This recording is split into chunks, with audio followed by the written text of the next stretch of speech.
Soy Fernando Díaz Villanueva. Hoy es 11 de diciembre de 2024 y esto es La Contracrónica.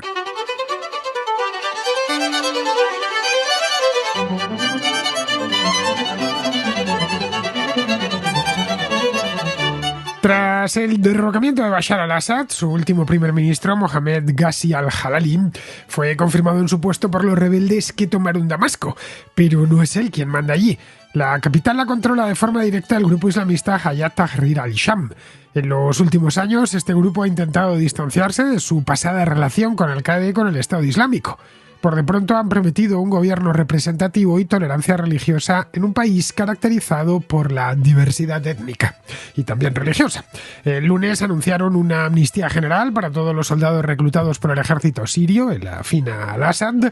Prohibieron también interferir en la vestimenta de las mujeres o imponer el uso del velo. No quieren, en definitiva, que su ascenso al poder se compare con el de los talibanes en Afganistán hace 3 años y medio.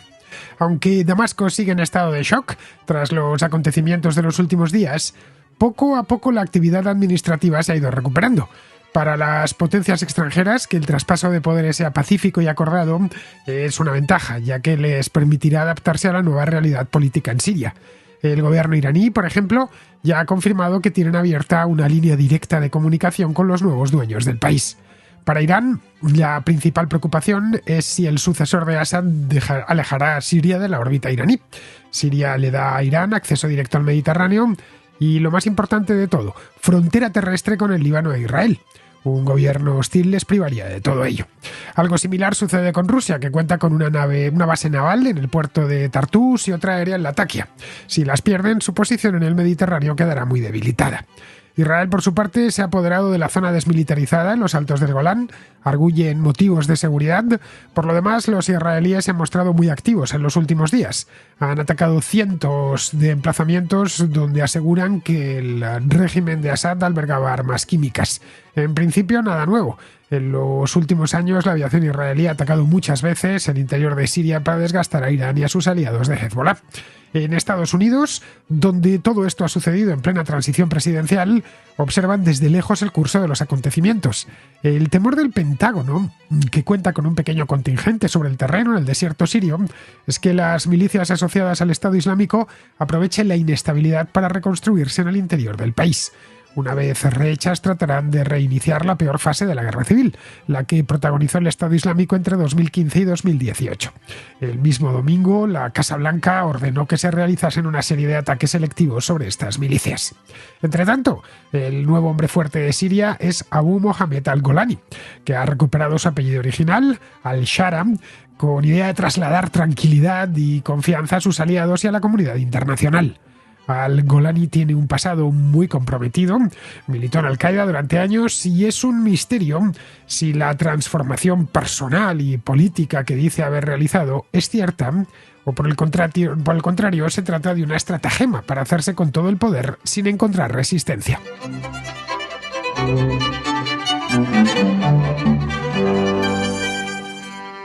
Llevamos varios días tratando de asimilar lo que ha sucedido en Siria en apenas unas horas, unos pocos días, tomando la cuenta larga.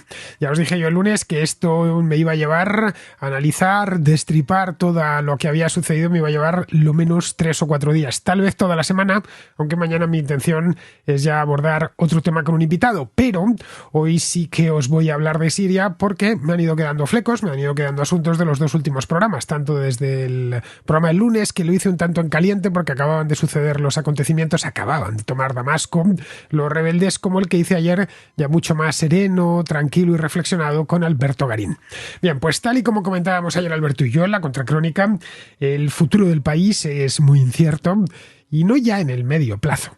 Que por supuesto, realmente en el medio plazo el futuro de muchos países es incierto. En el largo plazo el futuro de todos los países del mundo es incierto. Y en el corto ya son unos cuantos menos. En el caso de Siria, lo que es incierto es el cortísimo plazo. Realmente nadie sabe cómo estará Siria dentro, no de un año, estaríamos hablando de medio plazo o casi medio plazo. ¿Cómo estará Siria dentro de 2 semanas o dentro de un mes? La cuestión principal es saber por dónde irá esto. Y si el grupo islamista que se ha apoderado de la capital, cumplirá con su palabra de abrir paso a una transición ordenada que alumbre una nueva Siria, no digo ya democrática, que eso sería pedir demasiado. Y además me consta que hay muchos sirios que no tienen ninguna intención de tener una democracia al estilo occidental, pero sí al menos una Siria en la que quepan todos sus habitantes sin que se estén masacrando los unos a los otros. En definitiva, si esto será el fin de la guerra civil, que son ya 13 años de guerra civil, o por el contrario, el pistoletazo de salida de una nueva fase de esta misma guerra civil. En el caso de que suceda lo segundo, es decir, que esto sea el pistoletazo de una nueva fase, a partir de ahí se abre una nueva margarita de opciones que tendríamos que ir deshojando. Otra de las preguntas que están en el aire es cómo el régimen de Bashar al-Assad ha implosionado tan rápido a lo largo de los últimos días. Ayer lo comentamos, dimos algunos elementos, dejamos en el aire, sobre la mesa, mejor dicho, más que en el aire, Alberto y yo, sobre esto, pero vamos, los análisis han sucedido en los últimos días. Su colapso ha sido rapidísimo, en cuestión de una semana. Al menos en parte, esto es una prueba, una demostración de que las habilidades de combate de los rebeldes pues han mejorado sustancialmente con respecto a las que tenían en el año 2019-2020, cuando la guerra se interrumpió. En el periodo previo a la última ofensiva, estos tipos de Hayat Tahrir al-Salam, poco a poco y programa tras programa voy pronunciando un poquito mejor, pero con todas me lo tengo que seguir apuntando, porque es de estas palabras en árabe que son complicadas, tienen una fonética complicada para un hispanohablante. Bueno, pues los de Tahrir al-Sham, el grupo rebelde más importante, habían ya desarrollado algunas capacidades militares importantes, como unidades de operaciones especiales, escuadrones de drones suicidas o incluso misiles de crucero improvisados. Os comentaba en el programa del lunes que otra de las cosas que habían hecho estos milicianos era organizarse mucho mejor, velar por la disciplina, formar bien a sus soldados y a sus oficiales, cosa que no sucedía en el año 2015, 2016 o 2017, cuando aquello era, y permitidme la comparación, el ejército de Pancho Villa. Creo que todos nos entendemos. Pues bien, esto es una cosa que hemos descubierto que ha ido mejorando a lo largo de los últimos años, aunque ha ido mejorando muy en silencio, es decir, había que tener muy puesto el ojo en Siria para saber lo que estaba sucediendo.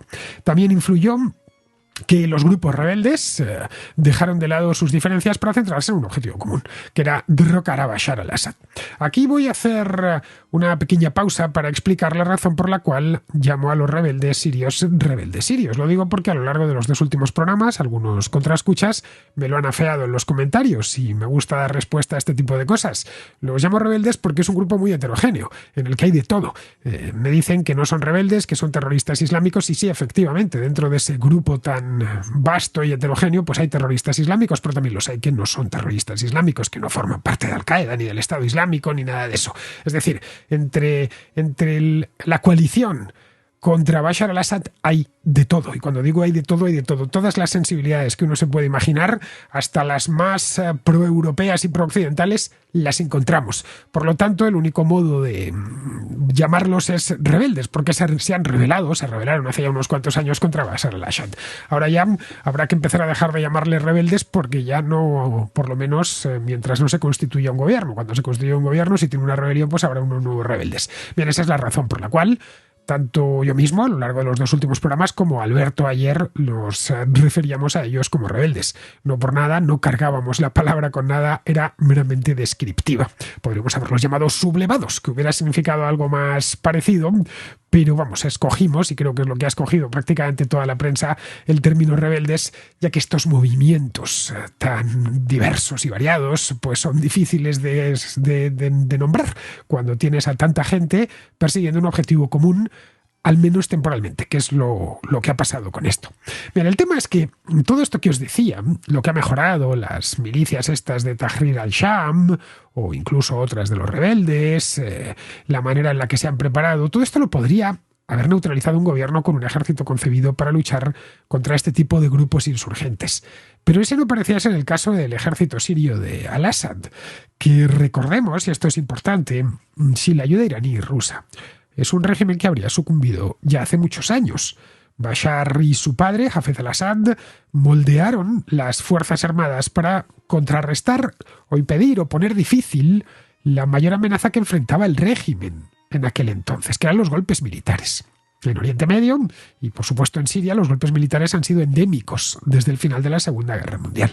De hecho, en toda esa región del mundo, desde el año 1945 hasta el año 2011, con la primavera árabe, los dictadores locales tenían muchas más posibilidades de perder el poder por un derrocamiento militar interno que por un levantamiento de su propio pueblo, o, digamos ya, por una invasión extranjera.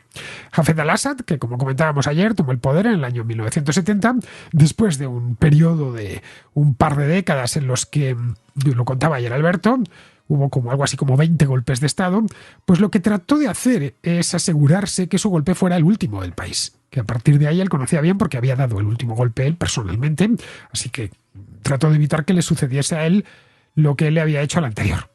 Él y más tarde, es decir, a Hafez al-Assad y más tarde su hijo Bashar, intentaron limitar la capacidad de las Fuerzas Armadas para actuar contra ellos a expensas de su eficacia en otros tipos de combate, como por ejemplo un agresor exterior, que en este caso claramente es Israel, o un agresor interior, es decir, un levantamiento interior.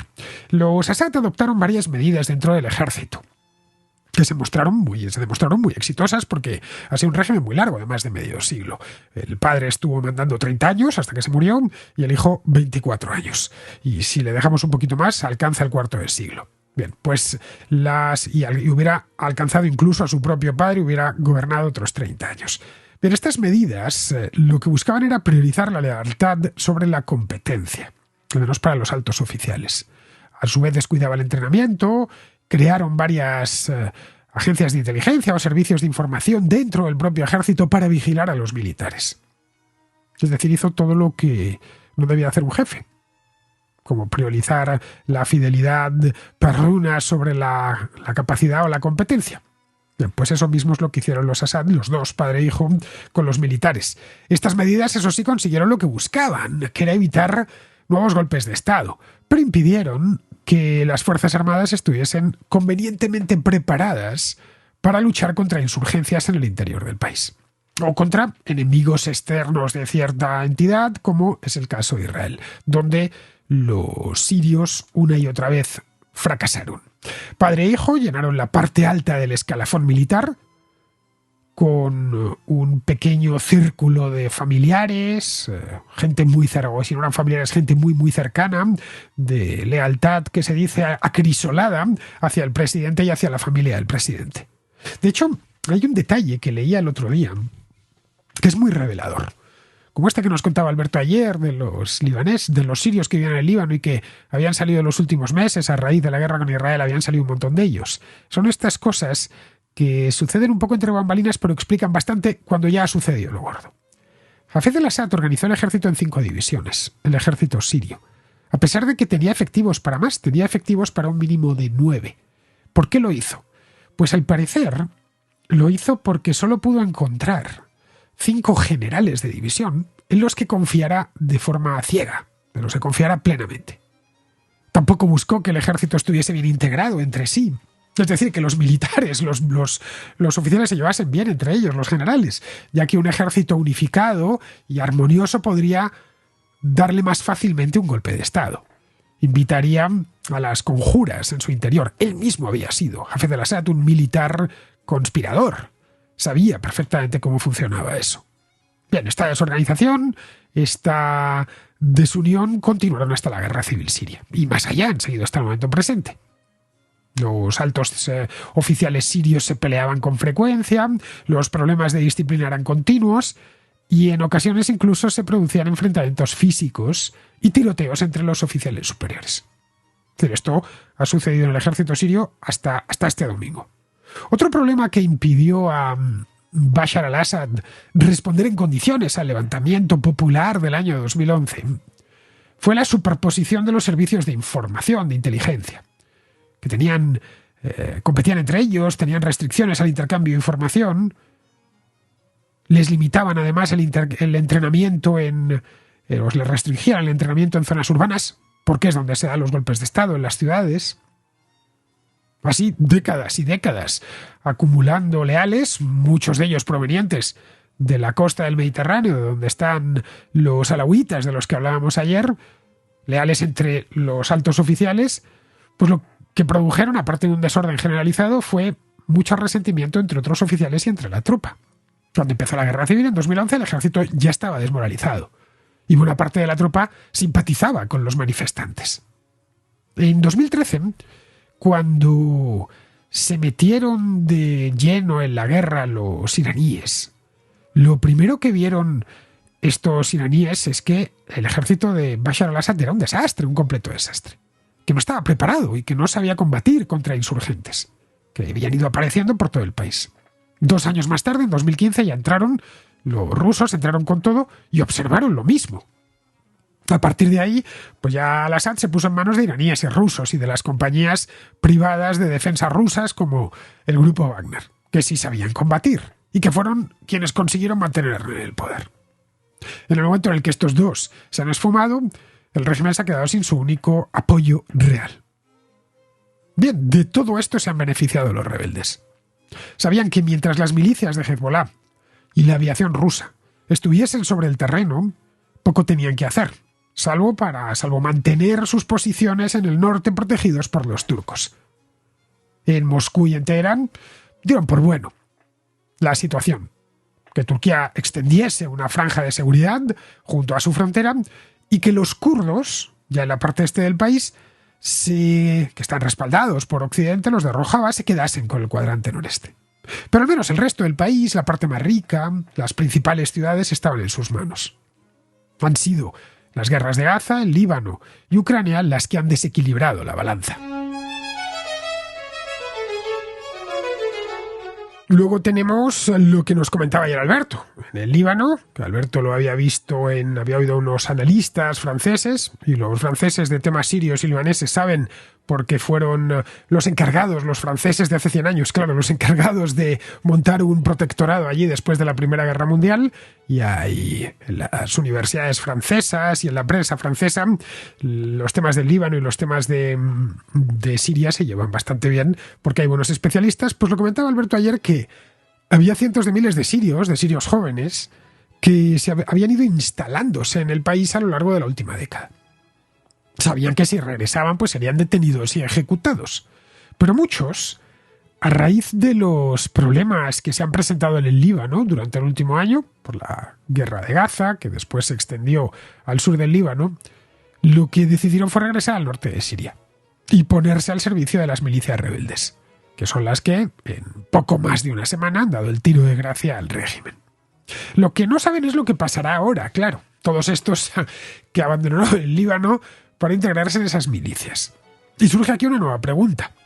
Una vez que la euforia haya pasado, no sé, despertarán, voy a ponerme algo poético, despertarán los sirios a un nuevo amanecer y construirán un Estado democrático, como estoy seguro que muchos de ellos quieren, o otros tantos no quieren un Estado democrático, quieren otra cosa distinta, o se encontrarán con una nueva dictadura, esta vez de carácter islamista. Motivos hay para pensar que esto podría conducir a lo segundo, es decir, a esa dictadura de tipo islamista. El jefe de los rebeldes, que tomaron Damasco el domingo pasado, este hombre, Abu Mohamed al-Golani, estos últimos días no sabía muy bien cómo pronunciar ese nombre, que sea al-Jolani, al-Julani, ya me he enterado que es Julani o como sea en árabe, es Golani, porque él nació en los altos o cerca de los altos del Golán. Su apellido real no es ese, es al-Sharam, pero cuando se convirtió en miliciano islamista, en terrorista islámico, decidió ponerse el título de su origen, al-Golani, es decir, Abu Mohamed del Golán, en una palabra. Bien, pues creo que la transliteración mejor para el castellano sería esa. Bien, cuando este hombre al-Golani comenzó su carrera en Irak, tras la ocupación estadounidense de Estados Unidos del año 2003, este tipo decidió que había que extender la yihad por todo el mundo e imponer un Estado islámico, por menos que a escala global.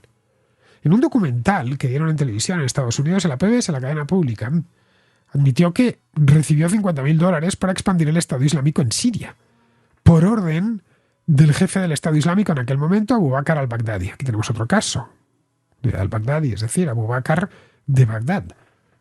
Más tarde ya, cuando el Estado Islámico y Al-Qaeda se peleaban por ver quién acaudillaba esta yihad global, Golani declaró, o aclaró, mejor dicho, que su grupo estaba claramente afiliado a Al-Qaeda. y juró su lealtad a Ayman al-Zawahiri, el sucesor de Osama Bin Laden. Bien, todo esto es hace 10 años. En 2016, cuando esa marca, la marca de Al-Qaeda, ya se había convertido en un lastre, y la del Estado Islámico, esas marcas tan radicales, Golani lo que decidió es cortar vínculos con el grupo, y es cuando formó Hayat Tahrir al-Sham, con una serie de grupos rebeldes de ideas afines en la localidad de Idlib. Una zona segura, muy cerca de la frontera con Turquía. Segura para él, se entiende. Desde entonces Golani ha intentado reubicarse como un islamista, esto evidentemente no lo ha abandonado, pero sí nacionalista, en el que lo nacional sirio prima sobre lo islámico. Sí, no como alguien que busca extender la yihad por todo el mundo y crear un megacalifato islámico. Algunos creen que hasta cierto punto Golani y su grupo han experimentado una auténtica transformación. Otros creen que no, que es una máscara, y que tan pronto como se encuentren bien asentados y seguros, mostrarán su verdadera cara. Que su verdadera cara no es muy agradable, eso es lo cierto. Todavía hay una recompensa de $10 millones por Golani, y tanto Estados Unidos como la Unión Europea la consideran una organización terrorista. Es lógico que algunos sirios se pregunten si para esto se han jugado la vida, si para esto han combatido a Assad, para reemplazar a un dictador como Bashar al-Assad por unos extremistas islámicos que podrían llegar a ser incluso peores. Lo que la mayor parte de ellos, por no decir todos, querían era que el gobierno de al-Assad terminase. Bien, eso ya lo han conseguido. El problema no es, por lo tanto, el cortísimo plazo, que sí ya está resuelto, es decir, ya, esta semana se ha acabado. Han derribado las estatuas, han festejado por la calle y se han alegrado mucho de que todos estos años de dictadura se acaben. Se han abierto las prisiones, han tomado al asalto el Palacio Presidencial y han robado los efectos personales que había allí, un poco como lo que sucedió en Libia o sucedió ha sucedido en otros países cada vez que se ha producido un cambio de régimen así tan violento y repentino. El problema está en el medio y el largo plazo. En las zonas controladas por Golani se han producido en los últimos años todo tipo de atrocidades contra los opositores. Varias organizaciones de derechos humanos han documentado casos de tortura y muerte de civiles dentro de centros de detención en áreas controladas por Tahrir al-Sham. Un informe de la ONU del pasado mes de septiembre, es decir, hace 4 días, indicaba que se habían producido protestas dentro de estas zonas contra las prácticas de Tahrir al-Sham. En definitiva, que lo que tenemos en Siria es una suerte de conflicto entre monstruos. Los ciudadanos sirios, al fin y a la postre, no tienen elección ni capacidad de elegir sobre quién los va a gobernar. Y es así desde hace un montón de años. Los grupos armados se presentan a bordo de unas pick-ups en la zona donde viven, en su pueblo, en su pequeña ciudad, con armas. Y la gente a partir de ahí se las tiene que arreglar para sobrevivir. Dependiendo de quién seas y dónde estés, tanto Bashar al-Assad como Tahrir al-Sham pueden tener apoyos locales. Pero lo que sabemos hasta la fecha es que ninguno de los dos acepta la crítica y que ambos castigan a quienes se oponen a su gobierno. La entidad que ha colaborado a montar Tahrir al-Sham en el norte del país, denominada Gobierno de Salvación, ha estado gobernando la ciudad de Idlib durante varios años. Tienen 11 ministerios en total, es un gobierno completo, con áreas como, la sanidad, la educación, las obras públicas. Pero es digno de reseñarse que no hay una sola mujer en ese gobierno. ¿Cuál? Habida cuenta del lugar del que estamos hablando, tiene lógica. Hasta cierto punto, porque las mujeres sirias eran de las más, o habían sido, especialmente en los últimos 50 años, de las más liberadas, y si podemos emplear esa palabra, o de las que más derechos tenían en comparación con otras mujeres árabes. Golani, de hecho, ha anticipado que Siria será gobernada bajo la Sharia, sin aclarar si habrá elecciones libres y justas, multipartidistas, etc., y a las que cualquiera pueda concurrir. En una entrevista que hizo con CNN el otro día, hizo hincapié en un gobierno basado en instituciones y un consejo elegido por el pueblo. En Idlib había un consejo de esos, pero era una pequeña camarilla de afines. a la propia organización. Claro que se aplique la Sharia en un país tan diverso desde el punto de vista religioso como Siria, puede ser un problema gordo. Siria está lejos de ser un país unificado religiosamente. El 10% de la población es cristiano, más o menos. Y no de una sola confesión, sino de distintas denominaciones. Hay ortodoxos griegos, armenios, siriacos, jacobitas, católicos orientales, caldeos, protestantes, en fin. Prácticamente cualquier tipo de cristiano está representado en Siria. El 3% de la población son drusos.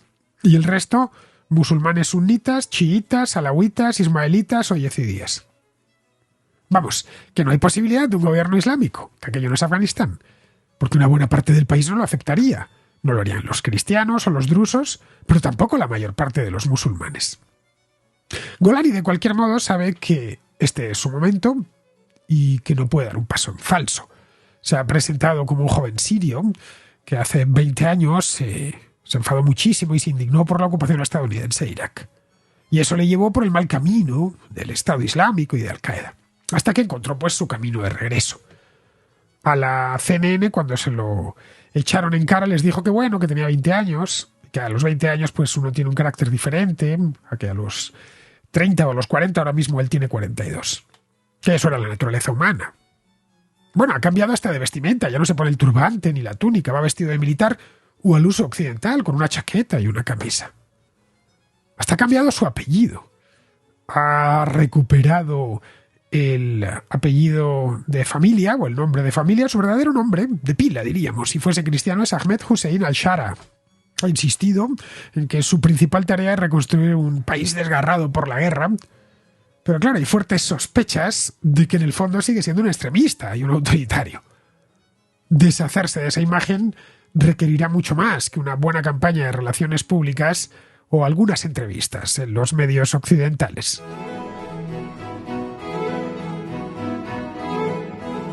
Vamos con la contrarréplica, empezamos con Jesús, que nos habla de lo que está pasando en Siria.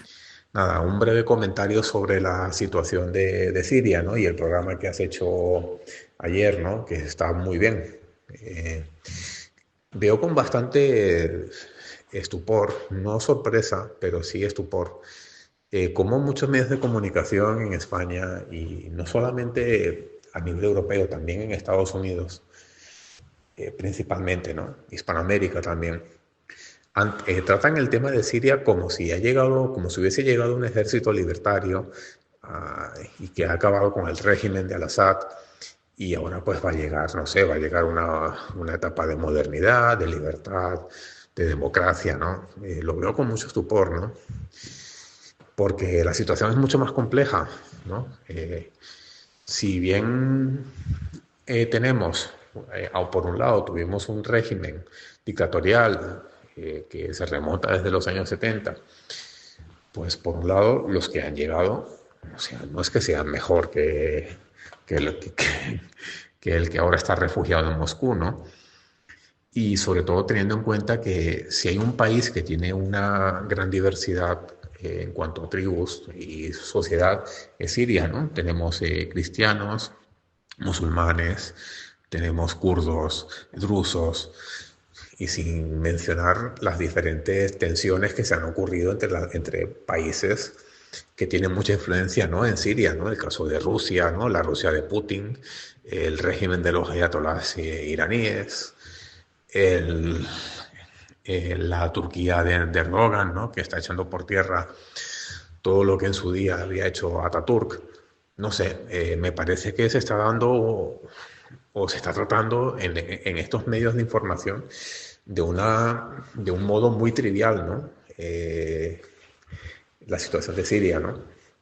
Y esto a la larga creo que puede tener algunas repercusiones negativas sobre el resto, no solamente en la región de Oriente Medio, ¿no? En ese polvorín que es Oriente Medio, sino también en Europa, donde podremos estar en una situación igual a medio o largo plazo de migraciones masivas desde Siria, por gente que está escapando de estos nuevos, entre comillas, liberadores, ¿no?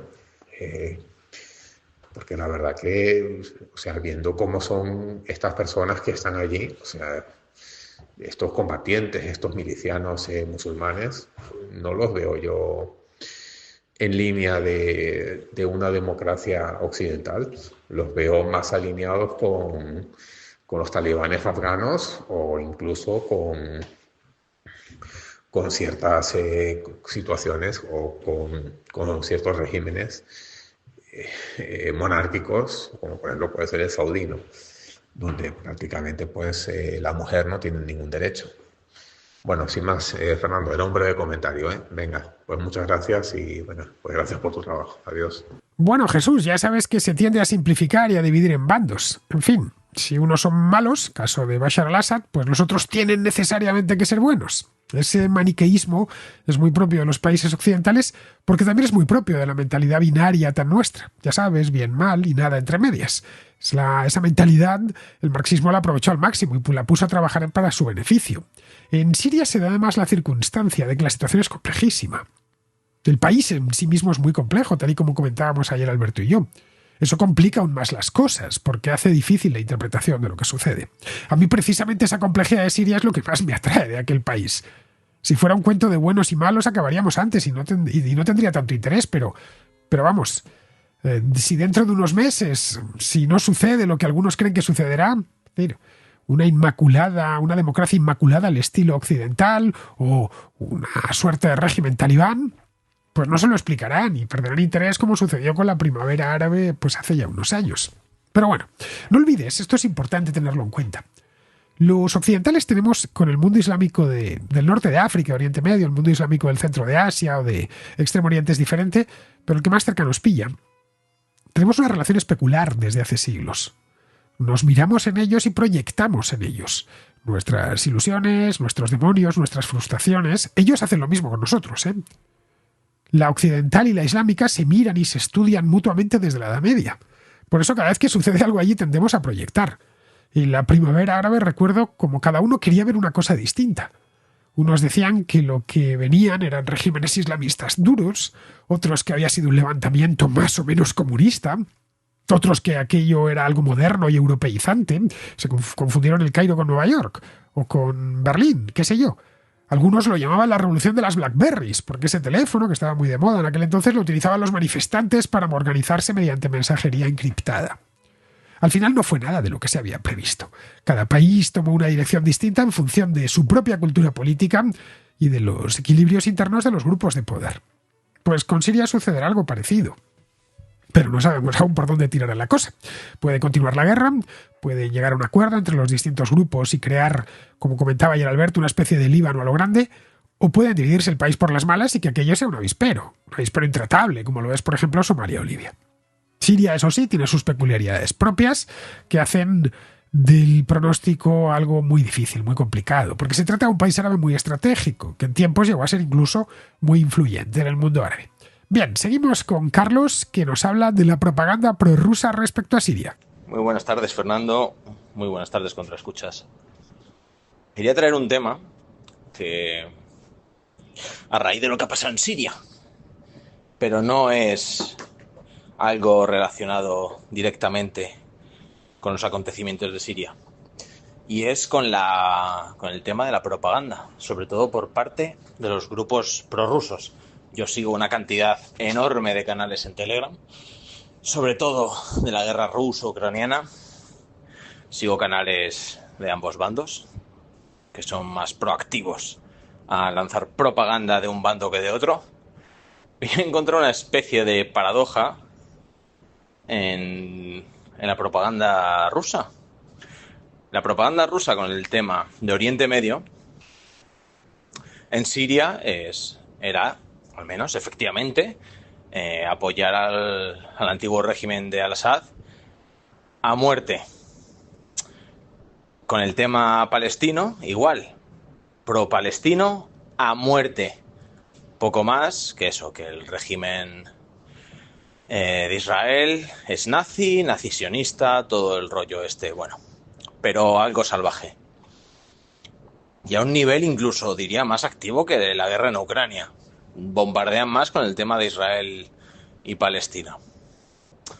Bueno, pues ¿qué ha pasado? Pues ahora, con el tema de Palestina, apoyaban al régimen de Hamas. Un régimen absolutamente terrorista y lo blanqueaban, ¿no? Como son legítimos, es poco más que el pueblo palestino y nada, son pobre gente que bueno, que poco más que el 7 de octubre fue algo necesario, ¿no? Entonces, ¿qué ha pasado?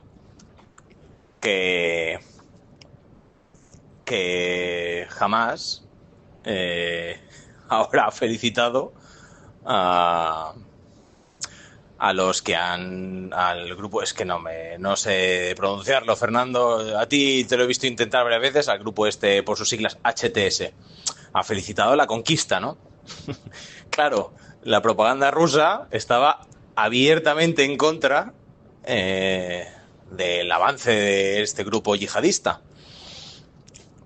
Entonces, claro, ha justificado como no es de extrañar, porque jamás ya había felicitado al régimen de Al-Assad antiguamente y mira cómo cambian de opinión. Entonces, claro, se han visto la paradoja de tenemos que apoyar a Hamas porque son los que están luchando contra Israel, pero a la vez Hamas está felicitando contra los que han quitado el régimen en el cual Rusia apoyaba. Entonces, han un poco medio autoimplosionado porque no sabían ya ni qué decir, cómo blanquear a cada uno de este avispero y me ha hecho mucha gracia porque ellos solo se lían. Y creo que las cosas se pueden llamar por su nombre sin necesidad de edulcorarlas. Pero sabemos que la propaganda es furiosa y con tal de atraer a más gente a sus causas, pues mejor que mejor. Lo que pasa que la gente se va a hacer, iba a decir una expresión mal sonada, se iba a hacer un lío, ¿no? Porque llega un momento en que dices, vamos a ver, pero esta gente ¿a quién está apoyando? Porque ahora está ahí tirándole a los de Hamas leña al fuego. Y nada, quería traerte estas paradojas que se dan por estos mundos de la propaganda porque me ha hecho especial gracia. Digo, esta gente no sabe ni qué decir. Tan proactivamente que son, claro, cuando se da esta situación, pues claro, tienen que sacarse las castañas del fuego y pues yo, en mi opinión, les ha salido el tiro por la culata porque no tiene ningún tipo de sentido lo que están haciendo ahora. No sé por dónde saldrán. Pero bueno, imagino que cuando Rusia llegue a un acuerdo con el nuevo régimen terrorista este de los rebeldes sirios por el tema de las bases, pues supongo que serán pro HTS y ya dirán, oh, todos felices, Al-Assad, un cobarde o algo así. Así que nada, Fernando, era esa curiosidad y me gustaría saber qué opinas y si tú lo has visto también, porque muy posiblemente a lo mejor tú también lo has visto. Un saludo a todos y buenas tardes. La propaganda rusa sirve en Occidente a dos grupos principales. Por un lado la extrema izquierda, de tinte comunista, y por otro lado la extrema derecha de corte identitario. A cada uno de los grupos le dan su ración de alpiste, claro. A los primeros les venden antiimperialismo y a los segundos antiliberalismo. A ambos les dicen lo malo que es Occidente y cómo hay que acabar con él. También les dicen lo malo que es Israel y cómo masacra a los palestinos. En el tema de Oriente Medio, y más concretamente en Siria, tienen también que simplificar, claro. Así que defienden al régimen de Bashar al-Assad diciendo que, pues, a unos que Assad está contra Estados Unidos y a otros que está a favor de los cristianos de Siria. A ambos les dicen que Assad es el peor enemigo de Israel y ya solo por eso hay que apoyarle. A quienes más les gusta Bashar al-Assad y aquel régimen es a esa cruza de extrema izquierda y extrema derecha que en España tiende al nombre de rojipardo. Los rojipardos, habrás oído hablar de ellos. A esos Bashar al-Assad les encantaba porque representaba, al menos sobre el papel, un régimen más o menos socialista que se oponía firmemente a Israel, a Estados Unidos, a la Unión Europea, que son sus tres cocos, y que al mismo tiempo era de naturaleza laica. El régimen de Bashar al-Assad hunde sus raíces en las ideas del partido Ba'ath, fundado en Siria en los años 40 y que luego se expandió a otros países como Irak. El ba'athismo era ferozmente nacionalista, panárabe concretamente, laico y socialista. Vamos, todo lo que les gusta a estos que son quienes más están llorando a Assad. En fin, echa un vistazo en las redes sociales y lo podrás comprobar por ti mismo. Bien, seguimos con Francisco, que pregunta por lo que está pasando en Rumanía a cuenta de las elecciones presidenciales. Hola, Fernando. Quería que me informaras sobre lo que ha pasado en Rumanía, que se han invalidado unas elecciones por supuesta injerencia rusa. Quería saber de esto, he mirado en Twitter mucho, he buscado en Don C, amigo tuyo, pero no habla mucho de este tema, solo está centrado, todo el mundo está centrado con Siria, pero lo de Rumanía está pasando un poco desapercibido.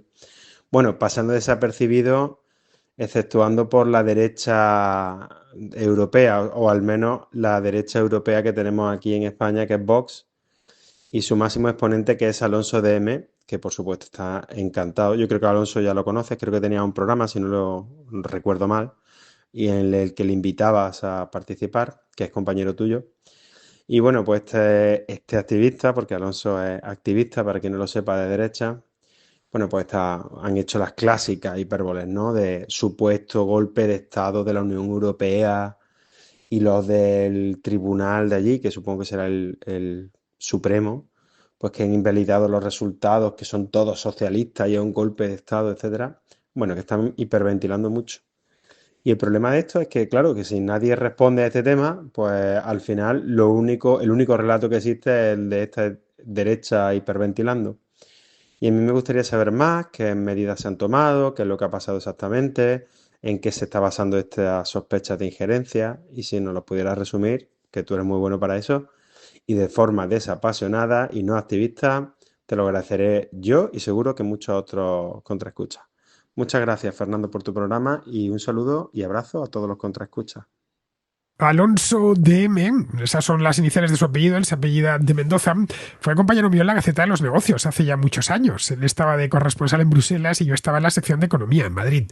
Años más tarde, Gonzalo Altozano y yo le hicimos una entrevista porque Alonso fue de los pocos que vaticinaron la victoria de Trump en las elecciones de 2016. Así que nada, quedamos con él, recuerdo, en la Plaza de Olavide, en Madrid, en Chamberí, y allí le entrevistamos en vídeo. No sé si estará disponible de esa entrevista o se podrá ver, pero vamos, ahí explica qué le llevó a pronosticar la victoria de Trump. Desde entonces, eso debió ser a principios de 2017, pues no le he vuelto a ver. Pero vamos, le sigo en Twitter y sé que hace años se convirtió en un activista de Vox. Creo que vive en Bruselas y que trabaja para Vox, pero vamos, no me hagas mucho caso porque hace tiempo que le perdí la pista personal, quiero decir. Pero vamos, Francisco, ha habido 2 temas internacionales en esta semana y la anterior que no he podido tratar aún.